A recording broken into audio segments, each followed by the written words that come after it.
Olá pessoal, tudo bem com vocês? Começando mais um vídeo aqui no canal e para hoje temos o Lidos de Julho. Julho, como vocês viram aqui no canal, foi um mês temático de Harry Potter, então eu fiz as leituras mais voltadas a isso, mesmo que sempre que eu faça um projeto eu não queira exatamente ler só livros relacionados àquilo. Mas acabou acontecendo durante esse mês de julho porque eu estava muito animada com o projeto de Harry Potter. Então, os meus lidos de julho foram All the Young Dudes ano 3, All the Young Dudes ano 4, Harry Potter e a Pedra Filosofal, A Câmara Secreta, Prisioneiro de Azkaban e O Cálice de Fogo.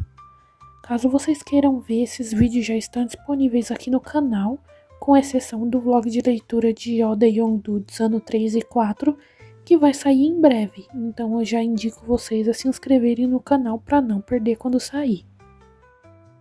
Os primeiros que eu vou falar com vocês é o ano 3 e 4 de All the Young Dudes. Falando do terceiro ano, é muito interessante e cheio de descobertas e informações. Primeiro sobre o Sirius, que não foi tão protagonista nesse ano, igual no segundo, por exemplo. Aqui realmente o foco é no Lupin, sua vida na parte das férias, também quando ele volta para a escola, as conversas que ele tem com o novo professor que faz toda a diferença na sua vida, e também uma cena bem interessante em que a Andrômeda e o Ted vão até a casa dos Potter para passar o Natal, e a gente vê o Lupin tendo a sua primeira interação com a ninfadora Tonks, que vai ser a sua futura esposa,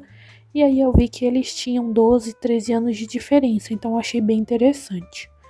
As interações dos marotos continuam sendo incrível, o ódio pelos Sonserinos persiste, o Lorde das Trevas começa a se consolidar, Hogsmeade tem mais destaque, e para o próximo livro eu esperava a confecção do mapa dos marotos e também a parte da transfiguração do James, do Sirius, do Peter. No final a gente tem um capítulo bem interessante, que é uma conversa do Lupin com o professor que eu comentei com vocês, chamado Ferox, sobre também ser órfão e pobre e os preconceitos relacionados a isso, mas também uma conversa mais séria sobre a condição do Lupin, sobre o pai dele, fala sobre a verdadeira história e também alguns jornais antigos que o Greyback aparece. Então o ano acaba com o Lupin lendo esses recortes, descobrindo mais sobre o passado e o presente, e fica esse mistério no ar. Para o ano 3 eu dou 4,5 estrelas. Depois então vamos para o ano 4, ou o livro 4 de All the Young Dudes. Esse ano 4 começa diferente porque o Lupin mudou muito durante as férias. Ele estava chateado e raivoso por tudo que ele descobriu sobre o seu pai, o Greyback, e monta um plano para se vingar dele. Ele durante todo o ano quer aprender tudo o que puder e juntar bastante dinheiro para ir atrás dele e se vingar. Mas ainda bem que, apesar da ideia continuar, ele muda quando volta a Hogwarts e fica cercado dos seus amigos, que agora o grupo aumentou. Já dá pra perceber também a mudança de ares, assim como ao longo de Harry Potter, que as coisas vão ficando mais sombrias, uma movimentação tá acontecendo, já que o estabelecimento daquele que não deve ser nomeado tá rolando, e ele já tá atacando famílias trouxas e mestiças, deixando a marca negra por onde ele passa. Também tem acontecimentos gerais, como o Sirius entrando por time de quadribol, os marotos pregando peças como sempre, a Lily se afastando do Snape, o Peter com uma namorada da Corvinal. Então tem várias coisinhas assim que também acontecem ao longo da história. No fim do ano, o Lupin fica pensativo como vai ser o verão dele, já que agora o Sirius está com novas obrigações sobre a sua família, o Ferox, que era um professor que ajudou ele em muita coisa, vai sair de Hogwarts, então tem algumas coisas que ele tá bem pensativo. E no capítulo final, um novo garoto chamado Grant Chapman entra no abrigo que o Lupin vive, e depois de estabelecer uma amizade com ele, a relação deles vai para um patamar a mais, o que pode abrir portas para o romance Wolfstar acontecer no próximo ano. Além disso, também eu espero que o mapa dos marotos seja finalmente finalizado, já que ele já está quase pronto. E também a questão dos animagos, que eu já esperava que fosse acontecer nesse livro, mas ainda não aconteceu. Para esse quarto ano, eu dou 5 estrelas. Bom, indo então para Harry Potter, começando com a Pedra Filosofal, eu releio essa história sempre no período do projeto e eu gosto muito como ela abraça aquele que é diferente, como ela destaca e traz que ser diferente pode significar ser único de um modo especial. A apresentação dos personagens também traz muito do que eles são ao longo da história, como por exemplo a autenticidade do Dumbledore, a seriedade da Minerva, o carinho do Hagrid e muito mais. Falando no Dumbledore, eu refleti muito sobre as ações dele, como as pessoas veem ele na história e como ele se apresenta, as coisas que a gente pode interpretar das suas falas e ações. E é claro também as coisas gerais que eu sempre percebo, como a tristeza em ler como o Harry era maltratado pelos tios, também ver como o Harry é mais autêntico e bocudo no livro, como a essência dos personagens em geral é mais profunda no livro do que nos filmes, e como tudo é muito bem montado, como as cenas mostram o que vai vir mais pra frente, o que dá pra se esperar do próximo livro, e sempre tem um gancho pra sequência. É nostálgico ver o Harry passando pela plataforma 96, tendo amizade com os outros dois que formam o trio de ouro, os grandes momentos como a seleção dos alunos, a festa de Halloween, as aulas, como a gente vai descobrindo tudo com o Harry, então é sempre uma experiência muito legal de reler esse livro. Inclusive eu gravei um vlog de leitura esse ano em que eu fiz uma parte bônus de cenas que eu tô mais ansiosa para ver na série, então não deixem de assistir. Sobre a Câmara Secreta, da última vez que eu li esse segundo volume, me apeguei muito a ele, eu tava animada para essa releitura. A primeira grande cena é claro que é a do Dobby dando o aviso que uma grande trama tá para acontecer e já fazendo muitas artimanhas na casa dos Dursley para impedir o Harry de voltar a Hogwarts, mas aí depois isso ainda vai aumentando, como por exemplo o Dobby interceptar a carta dos amigos do Harry, também usar o feitiço de levitação no pudim da Petúnia, depois também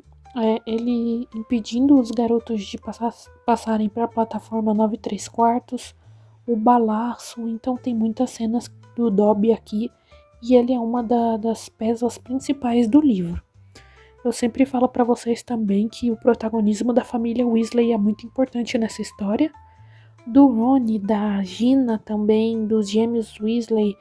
de como a família deles é importante para a infância do Harry e depois mais para frente. Então, a família Weasley também é muito importante aqui. E é claro também outras coisas memoráveis como a primeira aula de herbologia, Lockhart como professor de defesa contra as artes das trevas, os alunos sendo petrificados, a importância da Lufa-Lufa e da professora Sprout para salvar esses alunos, como o Harry vai escutando vozes nas paredes e depois a Hermione descobre que é porque ele é o Elfodiglota,